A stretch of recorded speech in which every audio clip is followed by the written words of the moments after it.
JJK में Sukuna और Gojo की फाइट से ही बहुत ज्यादा हाइप क्रिएट होने लग रही थी, क्योंकि सबको ऐसा लग रहा था कि जुजुत्सु काइसन की ये वाली फाइट सबसे बड़ी फाइट होगी, एंड ऐसा हुआ भी। लेकिन अब क्योंकि गोजो बैटलफील्ड में नहीं है, या फिर तुम कह सकते हो कि जो हो चुका है, एंड सुकुना अभी भी बैटलफील्ड में सबकी फाड़ने के लिए खड़ा है। नरेटर ने हमें ये भी बताया है कि यहाँ सुकुना ने अपनी कर्स एनर्जी के साथ साथ अपनी रिवर्स कर्स टेक्निक को भी रिस्टोर कर लिया है, वो भी बहुत अच्छे से। इसीलिए अब यहाँ पर जुजुत्सु सॉर्सरर भी बहुत ज्यादा टेंशन में आ गए हैं, क्योंकि मैंने ये बात तुम्हें पहले ही बताई है कि किसी में इतना दम नहीं कि वो हे वाले सुकुना के सामने खड़ा भी हो पाए, और लड़ना तो बहुत दूर की बात है। बट यहाँ पर सुकुना ऐसा बंदा भी नहीं है कि तुम उसके सामने जाके उसको प्यार समझाओगे और वो समझ भी जाएगा, क्योंकि सुकुना ने गॉड ऑफ थंडर के सामने खुद ये बात कही थी कि लव इज ट्रैश। और वैसे भी खाली मोटिवेशन से काम नहीं चलता, बैटलफील्ड में लड़ने के लिए तुम्हारे पास एबिलिटीज भी होनी चाहिए। हाँ, वो बात अलग है कि ये सारी की सारी बातें पता होने के बावजूद भी एक के बाद एक कैरेक्टर बैटलफील्ड में आती जा रहे हैं। लगता है इन्हें ऑफ स्क्रीन स्लैश होने का डर नहीं है। और इस बार बैटलफील्ड में दो कमाल के लोग आए हैं, जिसमें से एक है सुकुना और माइटो का बेस्ट फ्रेंड यूजी इतादोरी, और दूसरा है जुजुत्सु काइसन का ऑल माइट, क्योंकि ऑल माइट शांति का रखवाला है, एंड ये बंदा जस्टिस का, जिसका नाम है हिरोमी हिगुरुमा। चैप्टर 238 के लास्ट पैनल को दिखाने के बाद यहाँ पर गेगे आगुटामी ने सबको सोच में डाल दिया है। तो चलो यहाँ पर यूजी इतादोरी का तो समझ आता है, क्योंकि ये बंदा शो का मेन कैरेक्टर है, एंड अगर ये बंदा इतनी बड़ी फाइट में ना हो तो इसके होने का भाई मतलब ही क्या है। बट जो बात मुझे यहाँ पर सबसे अजीब लग रही है वो ये है कि ये जज साहब यहाँ क्या कर रहे हैं। अब ऐसा नहीं है कि हिगुरुमा एक पावरफुल कैरेक्टर नहीं है, बट यहाँ पर सुकुना भाई अगर यूज करने देगा हिगुरुमा की कर्स टेक्निक को, तभी तो ये कुछ कर पाएगा। मेन क्वेश्चन यहाँ पर ये है कि क्या किसी भी तरह हिगुरुमा सुकुना को अपने डोमेन में ले सकता है, क्योंकि अगर इसने ऐसा कर लिया तो कमाल ही हो जाएगा। एक बात और, गोजो फैन यहाँ पे जरा ध्यान सुनना, क्योंकि इसके डोमेन में ये बात भी क्लियर हो सकती है कि गोजो जिंदा भी है या नहीं। बट इसी के साथ ही साथ मैं तुम्हें ये भी बताऊंगा कि सुकुना ने क्या क्या गलत काम किए हैं, एंड इसके ऊपर कितने ज्यादा चार्जेस लगने वाले हैं। लेकिन उससे पहले यहाँ पर हिगुरुमा की कर्स टेक्निक को समझना बहुत ज्यादा जरूरी है, क्योंकि अगर ये समझ नहीं आया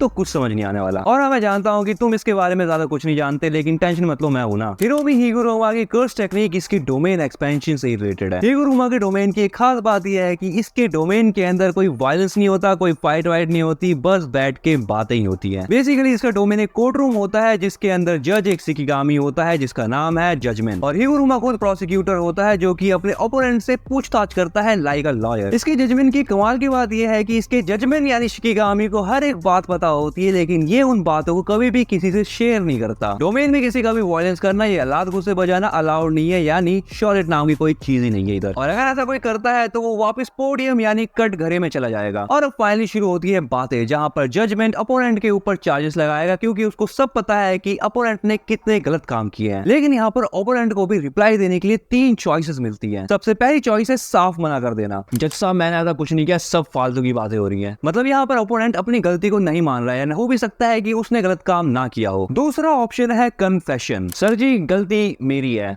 एंड थर्ड ऑप्शन है साइलेंस। इन सभी बातों के बाद अगर जजमेंट को ये बात पता चलती है कि ये ओपोनेंट सही में गिल्टी है, तब उसको पनिशमेंट दी जाती है। यहाँ पर पनिशमेंट भी 2 टाइप की होती है, पहली है कर्स एनर्जी कन्फिस्केशन एंड दूसरी है डेथ पेनल्टी। अगर यहाँ पर ओपोनेंट को कर्स एनर्जी कन्फिस्केशन की पनिशमेंट मिलती है तो वो अपना कंट्रोल खो देगा अपनी कर्स एनर्जी पर से, लेकिन थोड़ी देर के लिए। और अगर डेथ पेनल्टी की पनिशमेंट मिलती है तो यहाँ पर जजमेंट हिगुरुमा को एक एग्जीक्यूशनल स्वॉर्ड देगा, जिसके बाद तो तुम्हें पता ही है कि क्या होगा, यानी ओपोनेंट गया। अब हिगुरुमा के डोमेन एक्सपेंशन और कर्स टेक्निक के बारे में मैंने तुम्हें सब कुछ बता दिया है, तो अब देखते हैं कि ये सुकुना के साथ क्या क्या कर सकता है, एंड कैसे हिगुरुमा के डोमेन में ये बात पता चल सकती है कि गोजो अलाइव है या नहीं। लेकिन उससे पहले सुकुना के डोमेन से रिलेटेड एक चीज देखनी पड़ेगी हमें। सोचने वाली बात यह है कि क्या सुकुना ने अपने ब्रेन के उस वाले हिस्से को भी हील कर लिया है जिससे कि डोमेन कास्ट किया जाता है। ये क्लियर तो नहीं है, लेकिन क्योंकि अब सुकुना अपनी ट्रू फॉर्म में आ चुका है, तो शायद हो सकता है कि वो अपना डोमेन एक्सपेंशन कर सकता है। क्योंकि इन सभी फाइट से पहले सुकुना की जो डोमेन बैटल हुई थी गोजो के साथ, उसके अंदर लिटरली इन्होंने एक दूसरे का दिमाग फ्राई कर दिया था। तो अब अगर सुकुना यहाँ पर अपना डोमेन एक्सपेंशन कर सकता है, तो इसका मतलब ये हुआ कि हिगुरुमा के डोमेन एक्सपेंशन करने से पहले ही सुकुना अपना डोमेन कास्ट कर देगा, क्योंकि सुकुना का जो डोमेन है वो बहुत जल्दी कास्ट हो जाता है। एंड ये बात बहुत ज्यादा ऑब्वियस है कि उसका डोमेन हिगुरुमा के डोमेन से बहुत ज्यादा रिफाइंड है। तो अगर हम अभी इस वाली बात को कंसीडर करें तो यहाँ पर हिगुरुमा का डोमेन एक्सपेंशन कर पाना बहुत ज्यादा मुश्किल है। इसका मतलब ये हुआ कि हिगुरुमा का भी वही हाल होगा जो कि बाकियों का हुआ, यानी ऑफ स्क्रीन स्लैश हो जाना। लेकिन यहाँ पर दूसरी कंडीशन अगर हम ये मान के चले कि यूजी सुकुना को फाइट में उलझा के रखता है, तो यहाँ पर शायद हिगुरुमा अपना डोमेन कास्ट कर सकता है। और अगर यहाँ पर हिगुरुमा ने किसी किसी भी तरह सुकुना को अपने डोमेन के अंदर अगर ले लिया तो यहाँ पर सुकुना का डोमेन कास्ट करना बहुत ज्यादा मुश्किल हो जाएगा, क्योंकि अभी तक हम ये बात जान चुके हैं कि हिगुरुमा के डोमेन में वायलेंस करना सख्त मना है एंड डोमेन एक्सपेंशन करना एक प्रकार का वायलेंस ही है। तो फाइनली क्या होगा, सुकुना को चुपचाप खड़े होकर यहाँ पे हिगुरुमा की बातों को सुनना पड़ेगा और यहाँ पर सुकुना के ऊपर सबसे पहला चार्ज लगेगा मास डिस्ट्रक्शन और जेनोसाइड का, क्योंकि चैप्टर 238 के अंदर ये बात बता दी गई है कि सुकुना ने हेन एरा के अंदर 5 general void sun moon star squad को अकेले ही खत्म कर दिया था। पर सुकुना यहाँ पर अपने आप को डिफेंड करते हुए ये कह सकता है कि जज साहब ये तो 1000 साल पहले की बात है, भूल जाओ ना, क्या दिक्कत है आपको। और वैसे भी वो लोग गंदे आदमी थे जो मुझसे लड़ने आए थे, वो बात अलग है कि मैंने उनकी वाड़ के रख दी। बट ये हेन एरा की बात है तो हो सकता है कि हिगुरुमा इस चीज के ऊपर ज्यादा ध्यान ना दे, लेकिन अभी मॉडर्न डे वाले चार्जेस भी बाकी हैं। कहते कि यूजी की बॉडी का फायदा उठाना और उसको टेंशन देना, उसके बाद मैगुमी को कूटना और यूजी का हार्ट निकाल लेना, और इन सभी बातों के बाद शिबुया में सबसे ज्यादा डिस्ट्रक्शन मचाना एंड मिमिको और नानाको को स्लैश कर देना। ये सारी की सारी चीजें खुद करने के बाद यूजी के ऊपर ब्लेम डाल देना और उसके साथ कुछ ऐसा करना। बेकार है भैया, मैं तो टूट गया।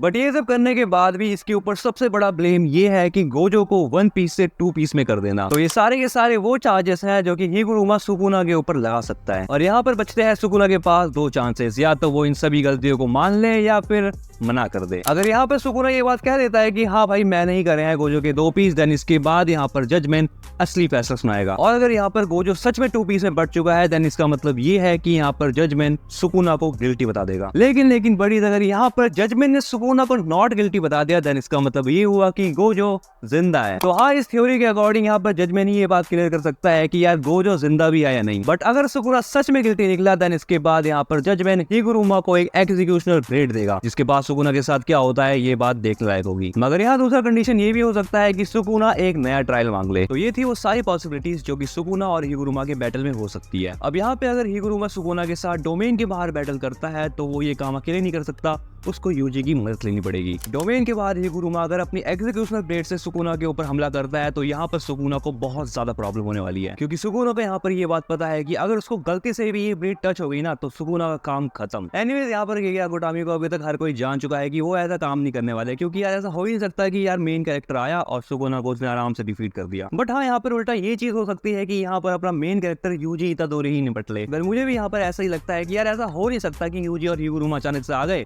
और उन्होंने सुकुना को पेल दिया। यहाँ पर सुकुना अपनी बैटल आईक्यू लगाएगा और इन दोनों को खत्म कर देगा। खैर अब जो भी हो, लेकिन यहाँ पर चैप्टर 239 में मेन स्पॉटलाइट तो भैया यूजी ही होने वाला है, और ऐसा भी हो सकता है कि फाइनल आर्क में इस बार हिगुरुमा का भी रोल पूरा हो जाए। मेरा मतलब यहाँ पर यह है कि जिस काम के लिए इस कैरेक्टर को बनाया गया था वो काम यहाँ पर पूरा हो जाएगा, क्योंकि हिगुरुमा कोई सॉर्सरर नहीं था, ये एक आम नॉर्मल आदमी था। लेकिन फिर एक दिन इसको केंजाकू मिलता है एंड वो इसको कलिंग गेम के बारे में सब कुछ बताता है और पार्टिसिपेट करने के लिए भी कहता है। इसीलिए यहाँ पर हिगुरुमा को डोमेन एक्सपेंशन और बैरल टेक्निक के बारे में इतना कुछ पता है। वेल ये सारी की सारी पॉसिबिलिटीज थी यहाँ पर हिगुरुमा, यूजी और सुकुना की फाइट से रिलेटेड। लेकिन यहाँ पर मजा तभी आएगा जब सच में सुकुना घुसेगा हिगुरुमा के डोमेन के अंदर। वेल आगे जो भी होगा मैं तुम्हें अपडेट करता जाऊंगा एंड ऐसी कमाल की थ्योरीज हर एनिमे के ऊपर लाता रहूंगा, लेकिन तुम देखोगे कैसे, इसलिए कहता हूँ सब्सक्राइब करो इस चैनल को। अगर वीडियो तुम्हें अच्छी लगी तो इस वीडियो को लाइक करना बिल्कुल मत भूलना, और इसी के साथ साथ ही वीडियो अपने दोस्तों के साथ फटाफट से शेयर कर दो। वेल इस वाली वीडियो को भी जरूर से देखो।